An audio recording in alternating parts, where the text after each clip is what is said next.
The words of Amos, one of the shepherds of Tekoa, the vision he saw concerning Israel 2 years before the earthquake, when Uzziah was king of Judah and Jeroboam son of Jehoash was king of Israel. He said, "The Lord roars from Zion and thunders from Jerusalem. The pastures of the shepherds dry up, and the top of Carmel withers. Seek good, not evil, that you may live. Then the Lord God Almighty will be with you, just as you say he is. Hate evil, love good, maintain justice in the courts. Perhaps the Lord God Almighty will have mercy on the remnant of Joseph." Then down to verse 21. I despise your religious festivals. Your assemblies are a stench to me. Even though you bring me burnt offerings and grain offerings, I will not accept them. Though you bring choice fellowship offerings, I will have no regard for them. Away with the noise of your songs. I will not listen to the music of your harps, but let justice roll on like a river, righteousness like a never failing stream. Yes, Amos is kind of angry in a lot of the text, which is hard to read up here to you guys. Um, but the way I'm gonna do this faith talk, talk a little bit about the prophets in general, and then Amos, and then the specific verses we have here. In case you're wondering where I'm going, that's how it's gonna be. If you're confused. Um, so the prophetic books, if you know, are split up into two categories: the major prophets and the minor prophets. The major prophets would be like Isaiah, Ezekiel, Daniel, Jeremiah. The minor prophets are the books of Hosea through Malachi. Um, there is no difference in significance between the major or the minor prophets. The only difference is that the major books are all long. The minor prophets are all short. So you don't have to think of the minor prophets as being lesser. When I hear minor, I think of a little bit lesser, but simply has to do with the length of the books.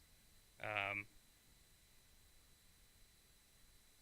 in Christianity, this is how we view the prophets: major, minor. But in Jewish tradition, the minor prophets are usually collected into one text called the Book of the 12. Um, I did not know this. I don't think I learned it in seminary. I may have forgot. But in ancient times, the books were collected on scrolls. Isaiah would have one scroll. Ezekiel would have one scroll. All the minor prophets would be collected on one scroll. That's why they're the Book of the 12. Um, Jewish tradition has been better at reading the 12 prophets together than we Christians have, because we have inherited this tradition of calling them the minor prophets and then focusing on them as individual prophets rather than taking the whole book together. There is a benefit of reading them together. The Book of the 12 is largely chronological. Basically, what you're getting is you're hearing the story of the people of God from the 8th century through the 5th century through a prophetic mouthpiece. You're hearing all their ups and downs as they go through Hosea and Malachi. Um, there's a Old Testament scholar, Anna Sieges, and she likes to use the analogy of Mamma Mia when she's talking about the Book of the 12. If you've seen it, you know it's a collection of all these ABBA songs that they put together to make one full movie. Um, the songs by themselves, they are separate songs. You could enjoy them that way, but you could put them all together and make something grander with them. So that's a good way to view the minor prophets or the Book of the 12, however you want to refer to them. Um, you can read Amos on its own. You could read Hosea on its own, but when you bring them together, you're getting a fuller picture of what was happening from the time of the Assyrians through the time of the Persians, which is a fun way to read them. So the next time you're reading the minor prophets, try to think of them all collective together. The role and function of the prophet in the Old Testament, the prophet's main purpose was to speak God's words directly to the people around them. They told the people of Israel what God was thinking and saying about their present situation in the historical circumstances of their time. The principal role of the Old Testament prophet was as a mediator, bringing direct communication from God to the people.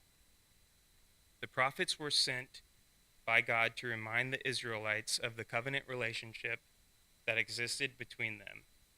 In that sense, they weren't really bringing a radically new message to the people. They were trying to get them back to where they were. They were recalling, reinforcing, explaining, and applying what the people should have already known on the basis of what God had done for them and said to them in the past, and especially in the covenant and the law that God had made with Israel at Mount Sinai after the Exodus. Something else that we need to know about the prophets is that they were speaking about their own time and not necessarily making predictions for the future. They do talk about the future, but what we need to understand is that when a prophet says something will happen in the future, there is a conditional aspect to it, either expressed or implied. That is, they're not making a flat prediction about some future event, but giving a warning about something that would happen unless people change their ways. The implication is if they would respond and change their ways, the predicted future doesn't need to happen. So at any point when they do speak about something in the future, it was in order to make people think and act differently in the present. There's an Old Testament scholar, Peter Enns. He said the prophet isn't predicting something that is going to come in a couple hundred years, but that it is a community valuing how they feel God is speaking to them in that current moment. The prophets do two things really well. The first is that they have their feet firmly planted on the ground with the ability to understand reality how they see it. The next is that they also have God's vision for the world, to be able to clearly see what is in front of them, but also the vision to see as God sees, and the hope to bring about the kind of reality through social justice. Another little tidbit about the prophets is that they often were not liked. People hated them. They did not like what they had to say. They were not usually involved in polite discourse. So their life was kind of difficult. Richard Rohr, who I think you guys we read a book by him concerning the prophets, he says the prophetic witness is not there to tear down the individual. He goes on to say it's not about Trump or whichever president we have at the time, but it's aimed at systemic cultural context. He says the prophet today would not bother to critique our president, but that he or she would critique the culture that can elect such a president. When I first heard this, my defense came up, and I said, okay, well, I don't like Trump. I didn't vote for him, so Richard Rohr is not talking about me here. But it still is. The prophets would still critique us. We shouldn't be so quick to try and absolve ourselves of culpability. Our country has had injustices much longer than Trump's administration. Biden had no issue supporting Israel's genocide of the Palestinians. Drone strikes under Obama rose tenfold compared to what they were under Bush. In 2011, referencing the drone strikes, Obama said, and this is a real quote, "Turns out I'm really good at killing people. I didn't know that was going to be a strong suit of mine." Just because we are against the current administration doesn't mean that the prophet wouldn't be directly speaking to people like us.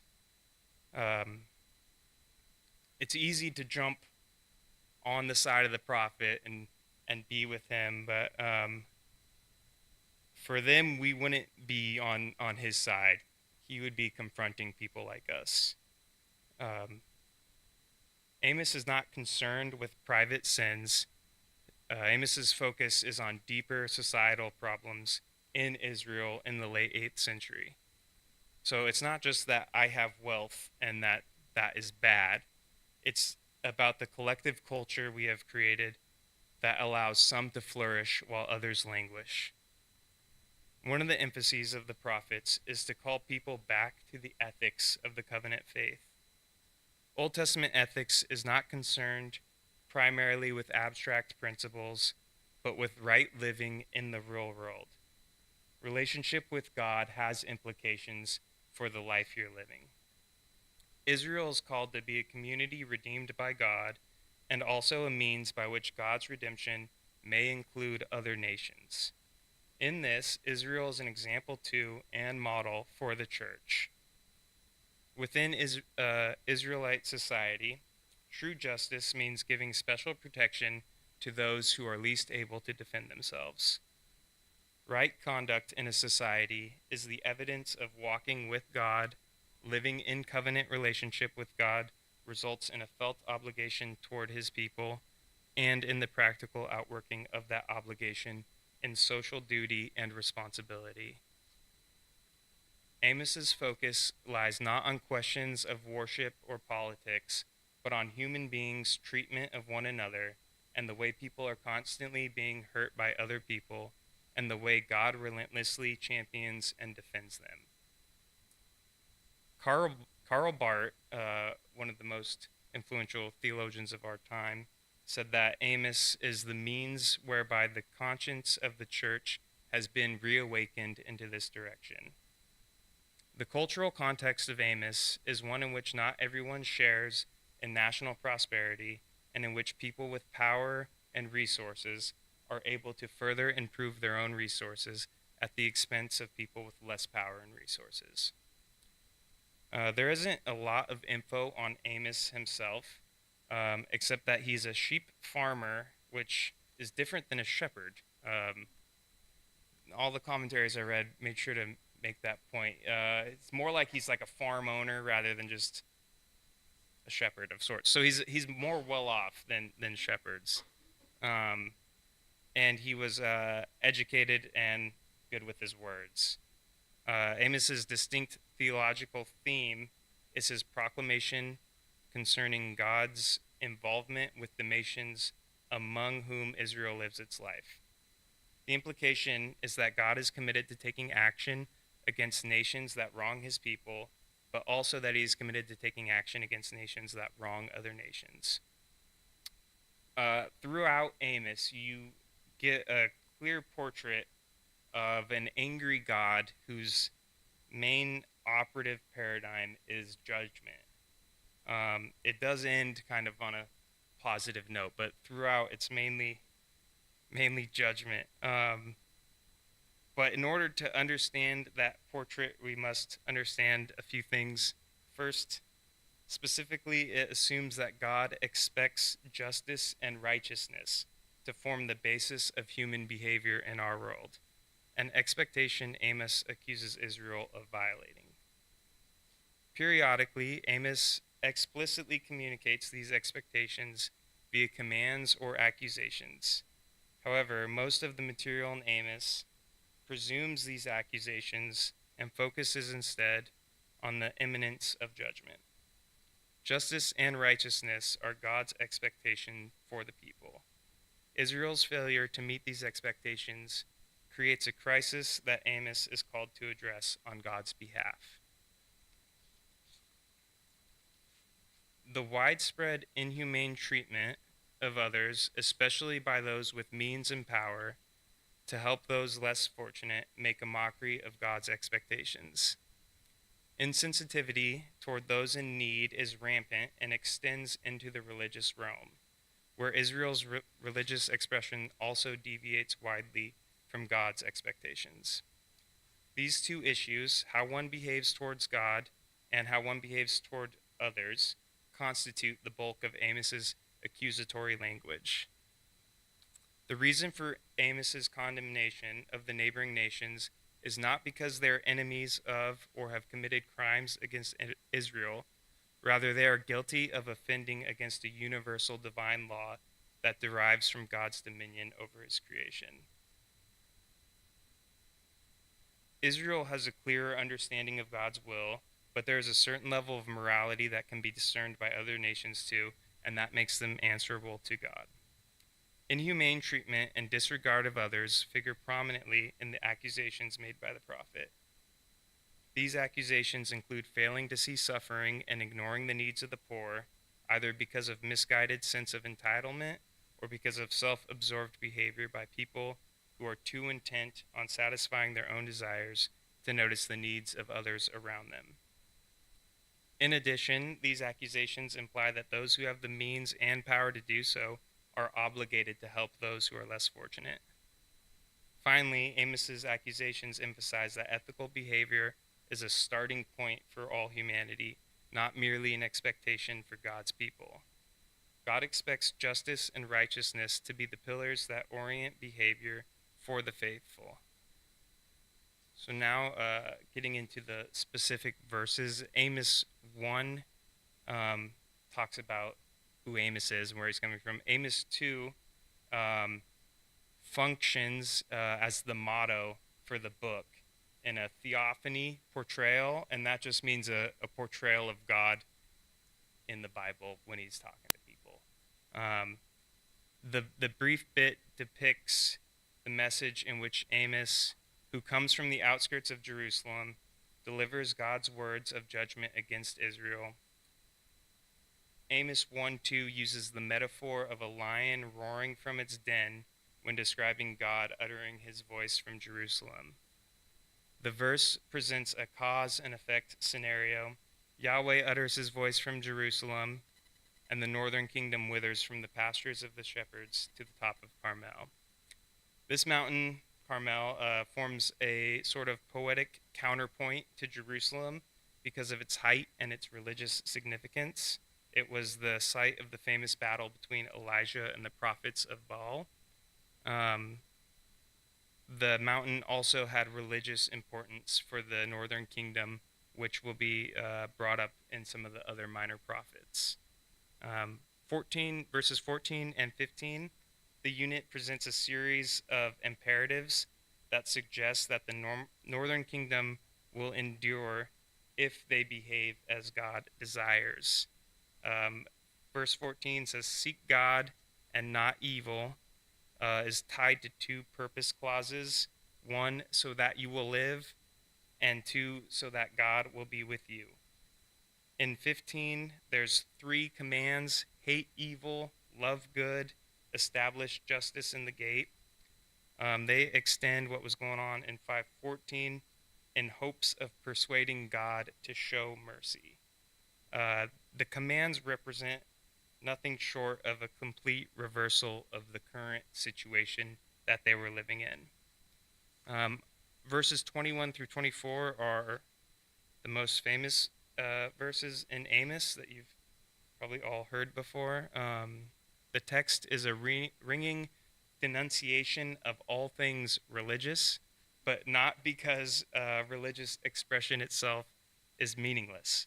Rather, the rhetoric of these verses only presupposes that religion is meaningless when it does not result in justice and righteousness. In the Old Testament, religion and conduct are closely related. Faith must be worked out in practice in individual and national life. It involves relationship with God, and so may not be reduced to a system of appeasement or seeking divine favor through ritual. True faith in God must be accompanied by practical commitment that shows itself in right living.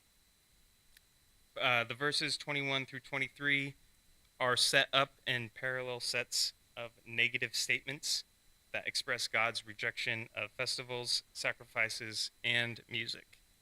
The statements culminate in a positive expression of God's desire for justice and righteousness. The first set of parallel lines use three three verbs: hate, despise, and take no delight, um, followed by the two objects, which are festivals and assemblies. The third set of parallel lines, um, God commands that songs cease and refuses to hear the instruments. Uh, the formulation of these texts are used for God to distance himself from all these religious expressions. By referring to those expressions as yours, God is insisting that they belong to the people. Um, in essence, God rejects the entire cult of religion here by rejecting the reason for gathering, the expressions of piety, and the sounds of worship. Worship performed when justice and righteousness are ignored is meaningless. Why does God reject these elements from Israel? The rejection has little to do with the actual elements. Rather, in Amos 5:24 implies that God rejects the worship because they do not result in justice. Those relational terms signifying the combination of religious belief and actions by which one demonstrates that belief. Genuine worship affects one's behavior toward others. Any type of worship, any other type of worship deludes the practitioner. God has no time for assembling for communal worship at such festivals.